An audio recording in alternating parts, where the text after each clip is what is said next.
And so we'll end now just with a few words about the school of Muhammad ibn Abdul Wahhab. I think what I'll do here is simply mention some of the readings that are available. First of all, as I noted in other classes, the Encyclopedia of Islam is a really valuable resource. And you can get it now on CD. I've had the CD of the Encyclopedia of Islam for the last 6 years, even before it was completed. Then they would renew it until the time that they actually completed it, which was about 2 years ago. And the Encyclopedia of Islam is extremely useful for 1,000 things.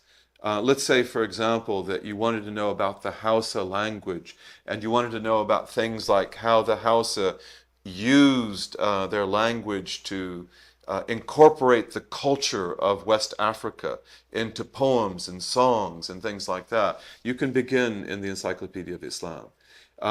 You want to know about the Muslims of China, or you want to know about the Maturidis, or you'd like to begin readings because they have bibliography. It's extremely useful. It's an extremely excellent resource. It's a good place to begin. And Ibn Abdul Wahhab, Muhammad ibn Abdul Wahhab, is an entry in the encyclopedia which is a very good place to begin if you're interested in studying his movement. His movement is an 18th century movement, and it's part of the general reform movements of the 18th century that are really important in Islamic history because they affect the great 19th century reform movements that then feed into the 20th century movements, all of them being different, but all of them very important. And the 18th century is really that critical, pivotal century when Muslims have now become something else, when Muslims now are aware of the fact that they are no longer a world civilization, that they are no longer a dominant people, that they are a people that is rapidly losing ground, and that there is another force in the world, the West, especially the Europeans, the colonial Europeans, who are gradually taking everything and only leaving what they don't want. So the 18th century is a time of great crisis, and the Wahhabi movement is one of the responses to that crisis. One of the other Sunni responses to that crisis is Shah Waliullah of Delhi. Shah Waliullah of Delhi is one of the really brilliant respondents to the 18th century crisis. And there are some similarities, but there are also great differences. Sheikh Othman Danfodio of West Africa and his movement is another example of a late 18th century and early 19th century response. So Muhammad ibn Abdul Wahhab should be studied in the context of those 18th century reform movements. And in that regard, I recommend the book by Levtsian and Vol, 18th Century Renewal and Reform in Islam. That this is a very good book, very beneficial, and this will give you a context in which to put Muhammad ibn Abdul Wahhab. One of the things that's interesting about him is the fact that his is a reform movement which, like Shah Waliullah, and like the Shia also of the same time, is fundamentally concerned with the differences of opinion and sects that seem to have torn the Muslims apart. Many of the reformers, when they would consider the weakness of Muslims, they would say that, we are so different, we're so dispersed, we're so diverse, we're so dispersed, and we need to come back together. We need to be unified. This is a fundamental concern of Shah Waliullah. And it's also a fundamental concern of Ibn Abdul Wahhab. And therefore, his ijtihad is similar in many ways to the kind of ijtihad we talked about earlier tonight when we spoke about a type of ijtihad that is not really so much concerned with problems and solutions as it's concerned with trying to unify opinions. Like, let's all pray the same way, okay? Let's all make wudu the same way, which is really impossible. That's never going to happen because the methodological differences that are there in the schools are always going to be there. It's always going to be like, well, how do you evaluate the unique hadith? And I can't accept that because to me, there are other sources that are more authoritative. So that's not going to, but in the Wahhabi movement, you have a very literalist approach to that. That let's just follow the hadith, as if the hadith didn't have complexities. And in the Shia at the same time, you have the revival of the akhbari movement, which is a movement that follows akhbar. It follows reports. Except that in the case of the Twelver Shia, the reports that they're talking about are not exactly the same reports we're talking about. They're talking about hadith that they transmit from the Prophet through their transmitters, which are often the same as our hadith, sometimes different, but generally speaking, there's a lot of overlap. And then they're talking about the reports of the imams. So we have the statements of Fatima, who's not an imam, but she's an authoritative source. And then you have Imam Ali, Imam Hassan, Imam al-Hussein, and the different imams of the line. And those are called akhbar. They're not hadith, but they are akhbar and they're authoritative. So in the case of the Imami Shia, you also have this akhbari school, which is really strong in the 18th century, and again, that is fundamentally concerned with the same kind of thing the Wahhabis were concerned with, which is trying to remove all these different opinions that people have, and trying to unify the Shia around a particular core of doctrine and of legal practice. And in that case, the akhbari were opposed to the mujtahidun, or the usulis, as they're called. The usulis were the Shia who believe in usul al-fiqh and who believe in ijtihad that goes back to living mujtahids. That has a very interesting tradition among the Shia. So you have this strong conflict in the 18th century, and you have a similar conflict among the Wahhabis, because the original Wahhabis are not even Hanbalis. Even though they come out of the Hanbali school, they in fact reject all schools. And they want people to do ijtihad on the basis of an essentially very literalist understanding of the Quran and the Hadith. Now, the Wahhabi movement was extremely controversial, and it remains that way till this day. And among Sunnis, it was regarded generally as heretical, and among Shia, it was definitely regarded as heretical, because of the fact that the Wahhabis pitted themselves against the majority Sunni community and also the Shia community. And although they never did jihad against a non-Muslim power, in fact, they allied from a very early period with the British and then with the Americans. They did fight against Sunni Muslims and Shia Muslims, and they often carried out massacres, and they often did atrocious things, absolutely atrocious things. So this pitted the majority of the Sunni community against them because of these atrocities, and also because of the innovations in Wahhabi teaching, which from a traditional Sunni point of view, were innovative, especially in the area of doctrine. So I think that what's very good here is to begin by looking at two very different points of view. One of those would be Hamid Algar and his book Wahhabism. This is a good little book. You can read it in an evening. And Hamid Algar is very clear that he is an enemy of Wahhabism. He takes the traditional Sunni and Shia approach to the Wahhabis. He is nevertheless a historian, and one of the things that's good about Algar is the fact that he draws on all the historical sources. So he looks at Sunni sources, and he looks at Wahhabi sources, and he looks at Western travel accounts, and so forth. The picture is not a very bright picture in this book. Then you have another book by Natana DeLong Bass, Wahhabi Islam, which came out not too long ago. She was a student at Georgetown, and this tends to paint a very positive picture of the Wahhabis. I don't think it should have been accepted as a doctoral thesis. First of all, her knowledge of Arabic is very limited. She makes huge mistakes. And methodologically, she admits to the fact that the Wahhabi movement was very controversial, but she relies almost exclusively on Wahhabi historical sources. So she doesn't take from the other Sunni sources, Ottoman or non-Ottoman, and she doesn't take from travel accounts.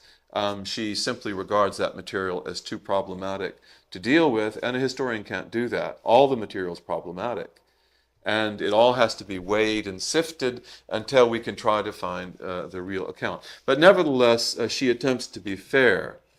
And there are a lot of statements that are fair and are just that are probably quite valid. One of the things that's good about her book is the fact that she shows that there was a very big difference between Muhammad ibn Abdul Wahhab and his immediate family and what they taught and preached, and between the followers who often were very ignorant Bedouins and who often took his teaching to extremes and who are often directly guilty for the great atrocities of the Wahhabi movement.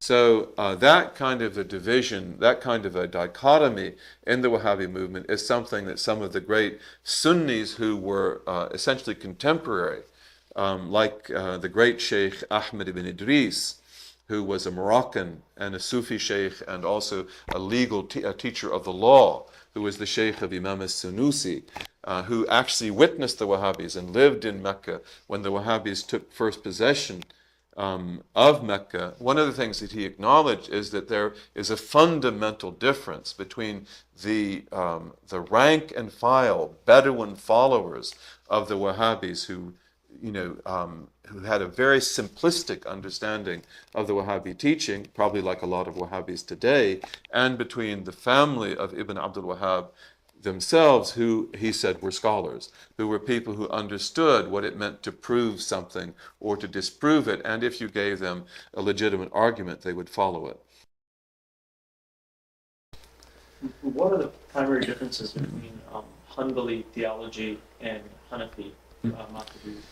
Well, again, Hanbali theology as such is not a monolithic thing. And a lot of Hanbalis have written tracts to say that Ahmad ibn Hanbal is no different from any of the other early Salaf figures. And the key issue here is the issue of anthropomorphism. I mean, that's one of the key issues. And the old Salafi position was not to interpret.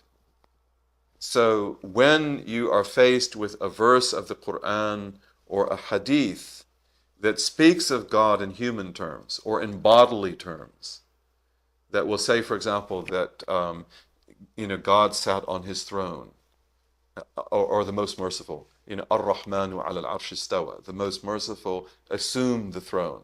He took the throne. Or a verse that refers to the hands of the most merciful, or the eyes of the most merciful, or a hadith that refers to God coming down to the seventh heaven in the last part of the night, or talking about the Jabbar, the compeller, putting his foot in hell. And there are many, many hadith like that. There are many verses like that that are essentially anthropomorphic. And these are called mutashabihat. The Quran says that that God revealed the book, that it had minhu ayatun muhkamat. Some of the verses in it are of definitive meaning. Hunna ummul kitab. They are the basis of the book. They are the foundation of the book. In other words, that's what you depend on. You reason on the basis. Wa ukharu mutashabihat. And there are others that have ambiguities, like the most merciful to assume the throne. So then it says that the people who seek division and so forth, they follow the mutashabihat. And the other ones follow the muhkamat. That's what those verses are about. Now, in the case of these anthropomorphic verses, the Salaf would not interpret them, not one way or the other. They would say that this is what God has said, this is true, we believe in it, and it has a meaning that is appropriate for the Creator who is unlike His creation. So whatever it means, it's not anthropomorphic. They were not anthropomorphists. One of the problems with a lot of the Hanbalis that were regarded to be anthropomorphic, and some of them were, was that they began to take this literally. That God actually has a hand. He actually has an eye. And especially among the modern Salafis and the modern Wahhabis, even though it's very hard to hold them down to this, especially their scholars, but in the way they talk to the public, and in their attacks upon rationalist theology, they're really taking anthropomorphic positions.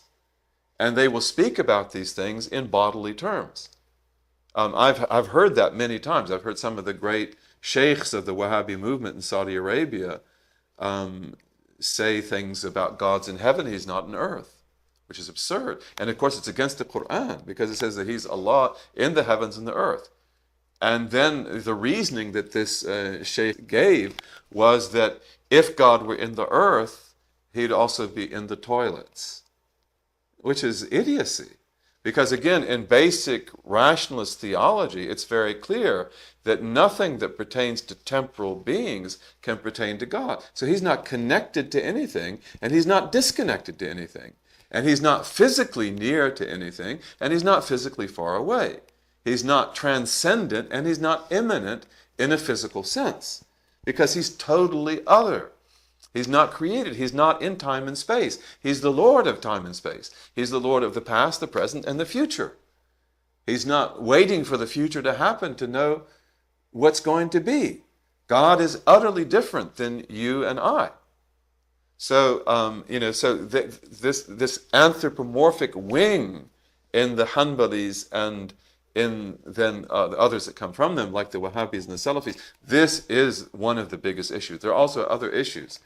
But among the Salaf, the early generation, anything that was anthropomorphic or mutashabih, they would just leave as it was. And then, as time went by, which wasn't very much time, you have the rationalist theologians who come in the wake of the Mu'tazila. And this is, of course, in the 3rd, the 9th century. And they are compelled to interpret. And they do that. And they themselves will say, the Salaf were safer and we are more knowledgeable. They don't mean it in the way it comes out in English, but they would say, As-Salaf, they would say the way of the Salaf is Aslam and the way of the Khalaf is A'lam. It has more knowledge in it. What they mean to say is that if you don't interpret, you're safer with God, because you're not likely to make a mistake. But if you do interpret correctly, there's more knowledge in that, and that knowledge is very important so that people don't misunderstand. So they lived in a time when real anthropomorphism had appeared, and also when total rejection of anthropomorphism had appeared to the extent that maybe it even denied attributes. So then they would take positions where they would interpret. And Abu Hanifa is a master of the old Salafi way, but he opens the door to the new. And they would say, for example, that the hearts of the servant are between the 2 fingers of the most merciful. He turns it over however he wills. And they would say that is will and power, for example. And then you have the great Sufis who will also come into the picture and who will say that the anthropomorphic references to God cannot be understood rationally. But they do belong to the world of imagination. And they do belong to the realm of images and symbols and emblems and signs and the theomorphic nature of reality. And they are the highest mode of intelligence.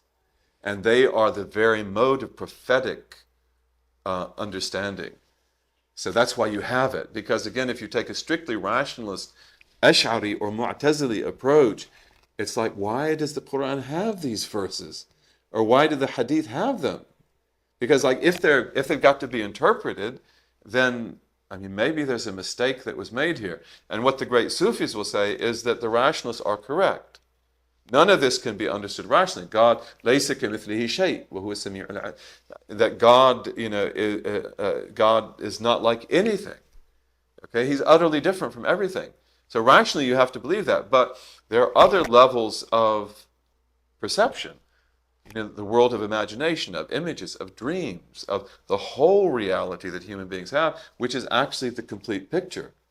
And these are the most meaningful statements of all. And thank you very much. What was the purpose of this? Because was it to create difficulty and hardship? No. And in fact, there's this beautiful hadith in Muslim, where Imam Ibn Abbas is teaching, and Maghrib comes in, and he doesn't stop. And one of the Najdis, they get in the hadith, the Najdis comes up and he says, As-salat! as-salah. This is in Muslim. As-salah. He said, it's time to pray. And Ibn Abbas said, you teaching me the Prophet's religion? He said, sit down. And then he said, and then the hadith says, لا يجعلن أحدكم للشيطان من نفسه جزءا. Is that how it goes? لا يجعلن. Yeah, but it's the same story. Yeah. So that the hadith starts that way. Ibrahim ibn Abbas said, don't let any of you make Satan part of yourself. And that's what it's about. Because this man who says, no, we have to pray right now, he said that's a person who Satan is part of him. Because the Prophet often joined Dhuhr and Asr, and he often joined Maghrib and Isha. And that's what Ibn Abbas was showing him, was that in this case you can do that. Now, we're not going to go into that particular ruling, but the thing is that when you become hard and fast, then it's like something comes in there that didn't really belong.